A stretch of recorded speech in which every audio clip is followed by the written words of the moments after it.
Čo ti dal program Buddy? No, dal mi jeho v prvom rade. Je to naozaj kamarát, človek, ktorý patrí do môjho života.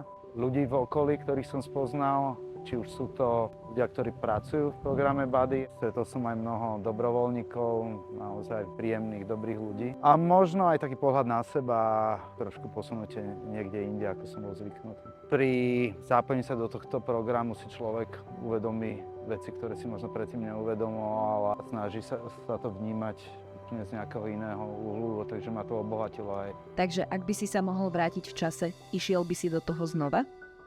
Úplne bez debaty, áno. Čo by si odkázal niekomu, kto premýšľa, či sa zapojiť do Buddy programu? Keď nad tým vážne rozmýšľa, určite netreba váhať, ale na druhej strane treba si to poriadne premysleť. Jednak si naštudovať, čo to všetko obnáša, ale druhá sa možno aj zamyslieť trochu nad sebou, že či je pripravený na to, lebo je to naozaj beh na dlhú trať a to, čo som spomínal možno na začiatku, že je dôležité to robiť jednak úprimne a si to nerozmysleť nejako po krátkej dobe a to môže tomu mladému človeku naozaj spôsobiť ďalšiu bolesť, ktorú určite nepotrebuje.